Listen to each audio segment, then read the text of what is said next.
Assalamualaikum. Halo anak-anak. Apa kabar kalian? Semoga kalian dengan kondisi yang sehat.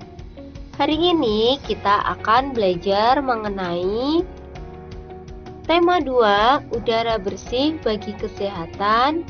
Subtema 1, cara tubuh mengolah udara bersih. Pembelajaran 2.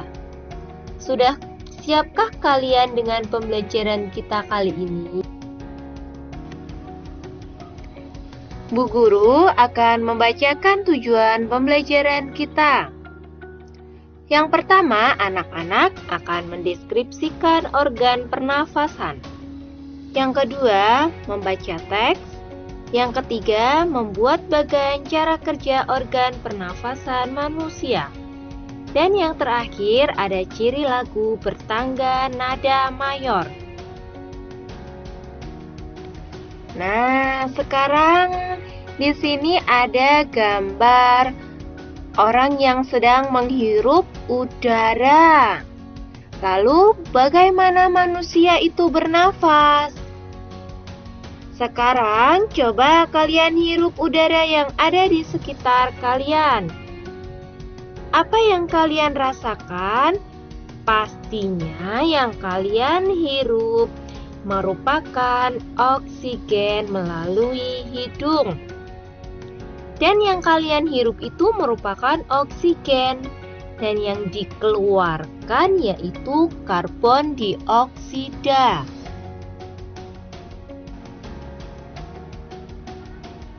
Apakah kalian tahu organ yang digunakan untuk bernafas itu apa? Nah, kalau kalian sudah tahu, yuk kita bahas bersama. Organ yang digunakan saat kita bernafas yaitu paru-paru. Jadi, manusia bernafas menggunakan paru-paru. Sekarang kita akan membahas sistem pernafasan pada manusia. Yang pertama, proses pembakaran makanan di dalam tubuh memerlukan oksigen. Manusia bernafas untuk memasukkan udara ke dalam tubuh. Energi itu menggerakkan semua proses kehidupan yang sangat penting pada tubuh. Bernafas merupakan ciri utama dari makhluk hidup. Proses pengambilan oksigen dari udara dan pengeluaran karbon dioksida, serta uap air dari dalam tubuh dinamakan proses pernapasan atau respirasi.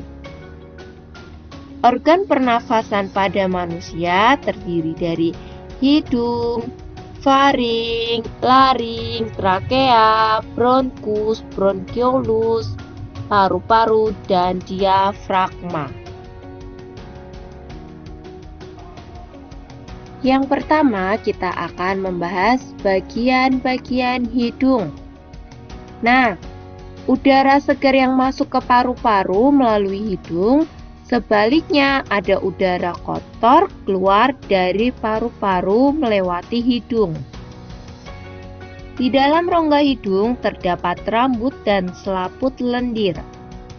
Rambut hidung berguna menyaring udara kotor yang masuk melalui hidung. Sementara selaput lendir menghasilkan lendir atau mukus yang berfungsi menangkap udara kotor yang lolos oleh saringan rambut hidung. Setelah hidung, kita masuk ke bagian faring. Faring itu apa ya? Nah, faring merupakan hulu tenggorokan atau disebut juga dengan tekak.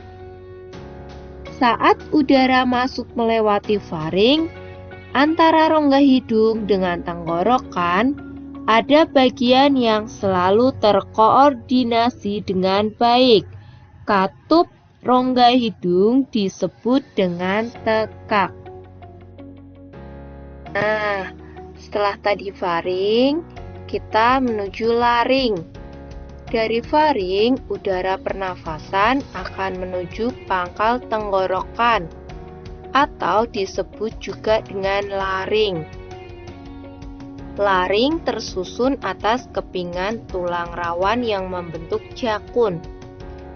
Jakun tersebut tersusun oleh tulang lidah, katuo tulang rawan, perisai tulang rawan, piala tulang rawan, dan gelang tulang rawan. Serta pangkal tenggorokan dapat ditutup oleh katup pangkal tenggorokan atau dinamakan dengan epiglotis. Di samping ada gambar trakea. Di dalam tubuh, batang tenggorokan terletak pada daerah leher, tepatnya di bagian depan kerongkongan, atau disebut dengan esofagus. Nah, batang tenggorokan ini berbentuk pipa yang terdiri atas gelang-gelang tulang rawan dengan panjang sekitar 10 cm. Dinding dalamnya terlapisi oleh selaput lendir dengan sel-selnya yang memiliki rambut getar. Rambut-rambut getar tersebut berfungsi menolak debu atau benda-benda asing. Di samping gambar ini ada gambar bronkus. Setelah melalui trakea, udara akan terus masuk menuju cabang batang tenggorokan, atau dinamakan dengan bronkus. Batang tenggorokan bercabang menjadi 2 bronkus, yaitu ada bronkus sebelah kiri dan bronkus sebelah kanan. Pada kedua bronkus terdapat saluran yang menuju paru-paru. Apabila bronkus mengalami infeksi, maka timbullah suatu penyakit yang disebut bronkitis. Bronkus, kita akan membahas bronkiolus. Apa sih bronkiolus? Nah, bronkiolus merupakan cabang tenggorokan atau disebut dengan anak cabang batang tenggorokan. Bronkiolus yang menuju paru-paru kanan bercabang 3, sedangkan yang menuju paru-paru kiri bercabang 2. Pada ujung bronkiolus terdapat gelembung udara yang disebut alveolus. Selanjutnya ada alveolus. Alveolus merupakan saluran akhir dari alat pernafasan. Alveolus sendiri berupa gelembung-gelembung udara, seperti yang ada di gambar di samping. Nah, pada bagian alveolus inilah terjadi pertukaran oksigen dari udara bebas ke sel-sel darah dan karbon dioksida dari sel-sel darah ke udara. Yang terakhir, gambar di samping ada diafragma. Nah, diafragma merupakan jaringan otot pada organ paru-paru.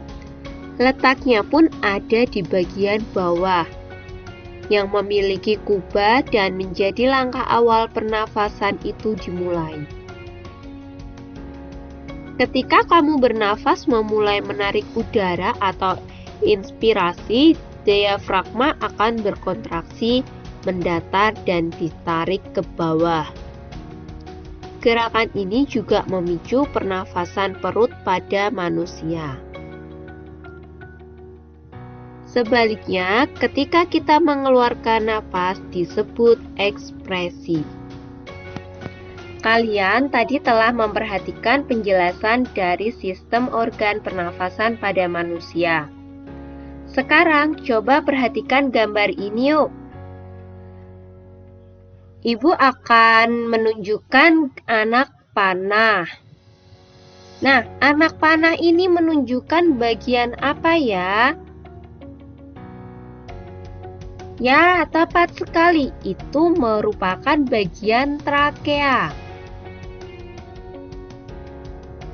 Coba lagi yuk, kalau ini bagian apa ya anak-anak? Ya, tepat, ini dinamakan paru-paru.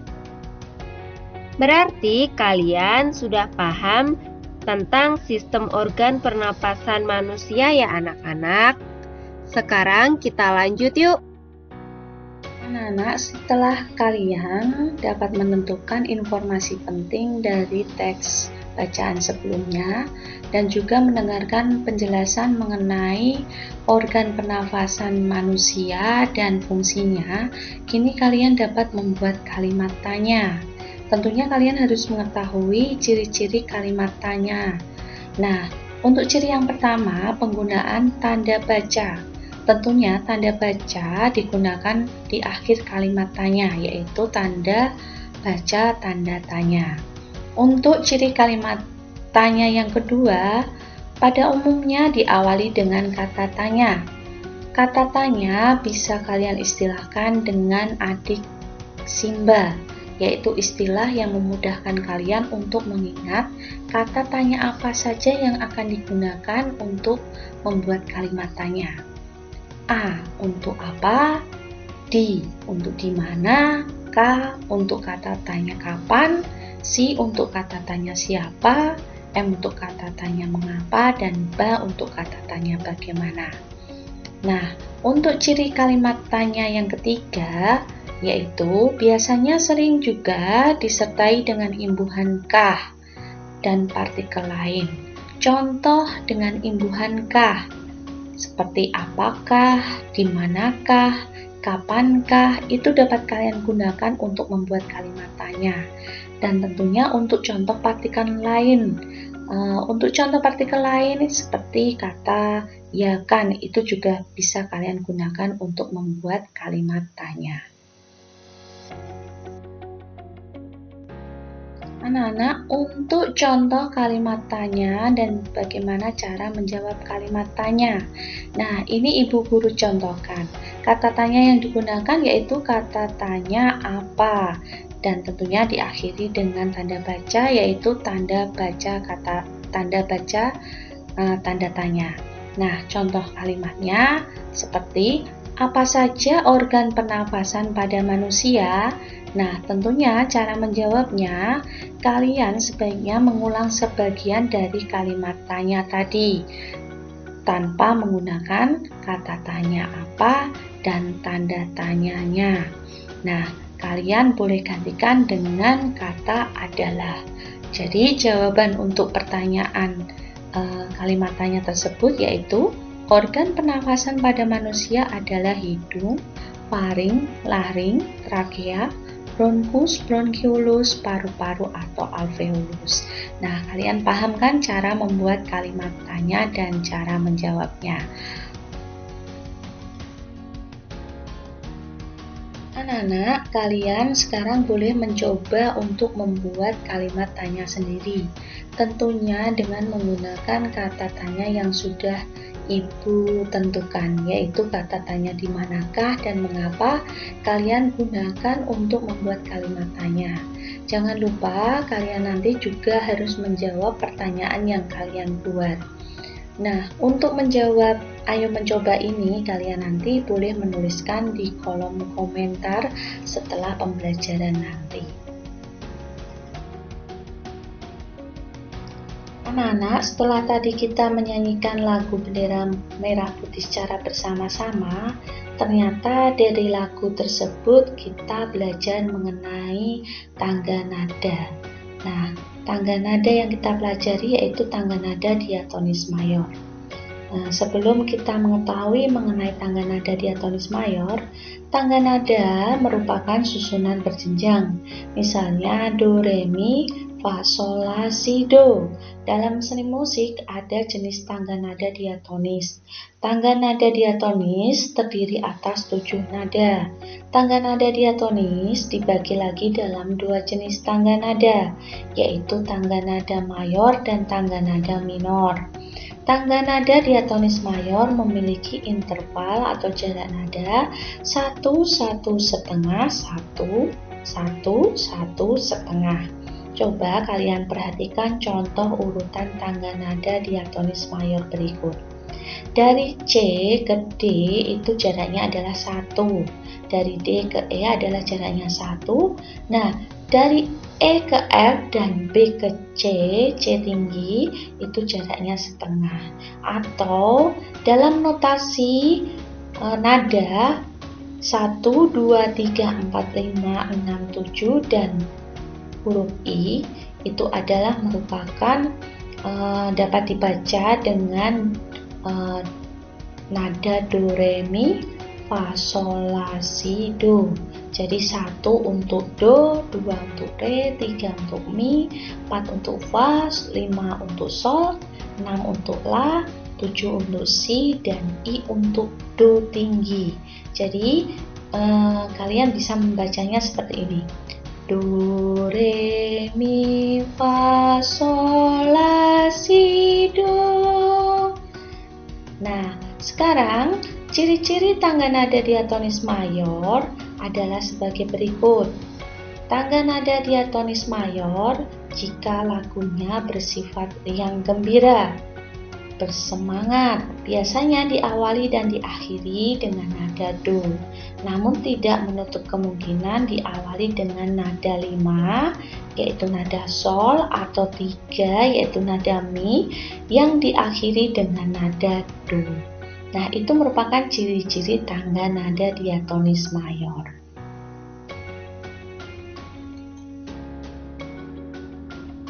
Anak-anak, sekarang kalian menjelaskan mengenai pengertian dan ciri tangga nada berikut ini. Tangga nada diatonis dibagi menjadi 2. Nah, kira-kira tangga nada diatonis apa itu? Ibu Guru rasa kalian masih ingat mengenai apa yang Ibu Guru jelaskan tadi. Ya, betul sekali. Tangga nada diatonis dibagi menjadi 2, yaitu diatonis mayor dan diatonis minor. Anak-anak, tangga nada diatonis mayor adalah rangkaian 7 nada yang susunannya berjarak. Coba berjarak berapa? Nah, kalian bisa lihat tampilan pada gambar sebelah kiri. Jarak susunan tangga nada diatonis mayor yaitu 1, 1 setengah, 1, 1, 1 setengah.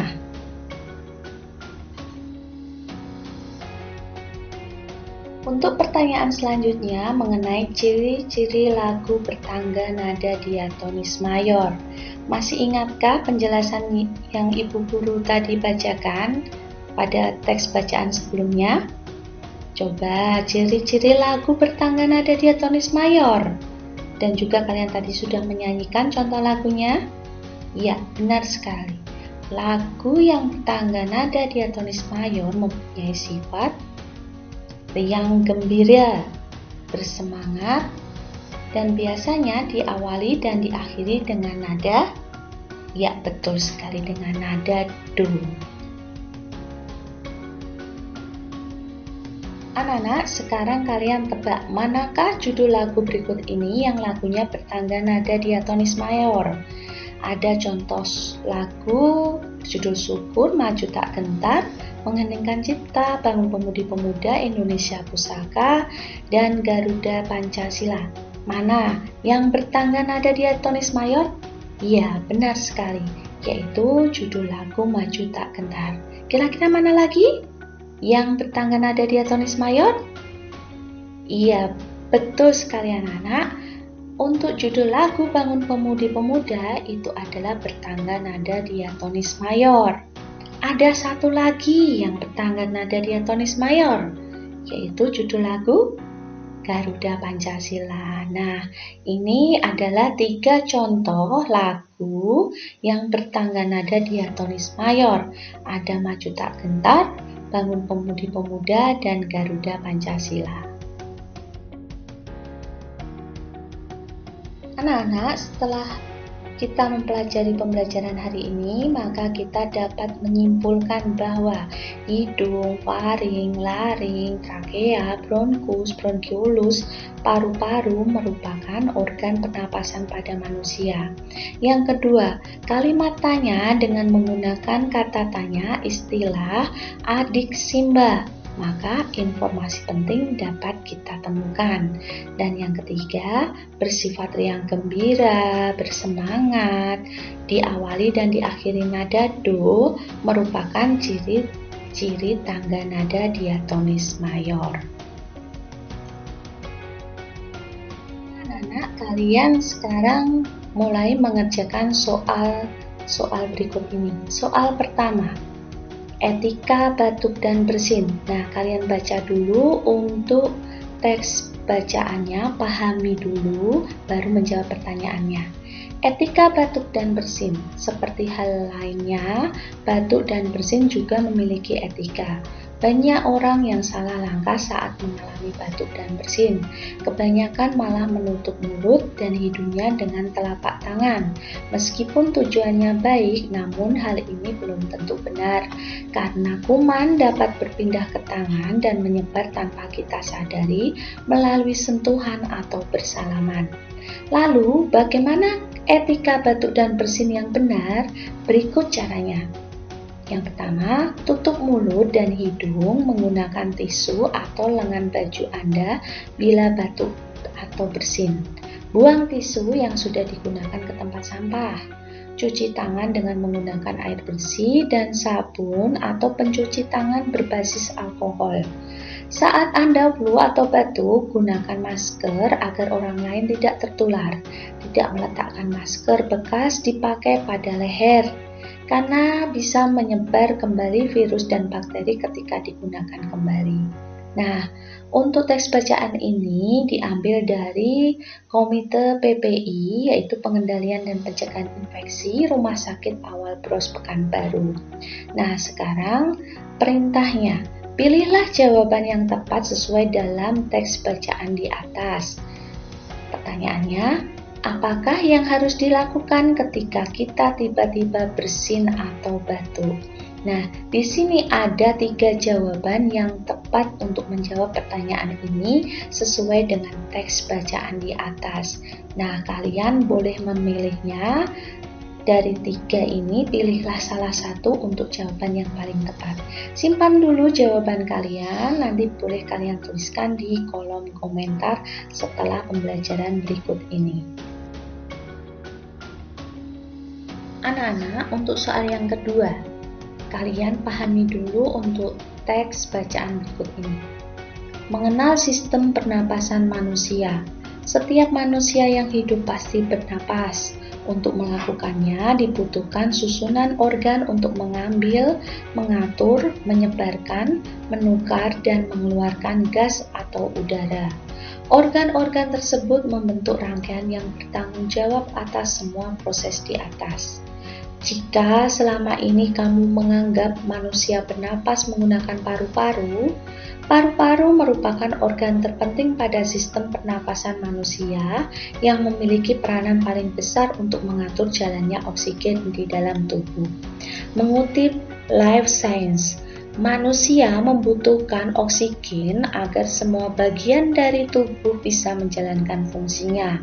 Tanpa oksigen selama 5 menit, sel-sel di otak akan mulai mati dan berhenti berfungsi. Begitu juga dengan sel di bagian tubuh lainnya. Teks bacaan ini diambil di Info Sehat Muhammad Hanif S, Dr. Raja Friska Yulanda. Nah, pertanyaannya, apakah benar paru-paru merupakan organ terpenting pada pernapasan manusia? Nah, kalian bisa menjawab benar atau salah. Jawaban apapun, kalian harus tuliskan alasannya. Simpan dulu jawaban kalian, tuliskan nanti setelah pembelajaran di kolom komentar. Untuk soal terakhir, yaitu soal ketiga, di sini ada contoh lagu dari Jawa Tengah dengan judul Gundul Pacul. Tentunya kalian sering menyanyikan lagu ini saat kalian bermain maupun saat pembelajaran di kelas sebelumnya. Nah, sebutkan ciri-ciri tangga nada pada lagu ini. Sebelum kalian menjawab, tentukan dulu ini lagu merupakan jenis tangga nada diatonis apa dulu. Baru kalian sebutkan ciri-cirinya. Kalian bisa nyanyikan terlebih dahulu dan rasakan untuk menjawab ciri-ciri nada pada lagu ini. Jawaban bisa kalian temukan. Simpan jawaban kalian, nanti setelah pembelajaran bisa juga kalian tuliskan di kolom komentar. Anak-anak, untuk pembelajaran hari ini maupun pembelajaran selanjutnya, Bu Guru harapkan kalian tetaplah semangat belajar, sebab kesuksesan sedang menunggu kalian semua. Oke anak-anak, demikian pembelajaran hari ini. Semoga bermanfaat bagi anak-anak semuanya. Bu Guru akhiri pembelajaran. Ketemu untuk pembelajaran selanjutnya bersama Ibu Putri Hajar dan Ibu Yeni. Wassalamualaikum warahmatullahi wabarakatuh.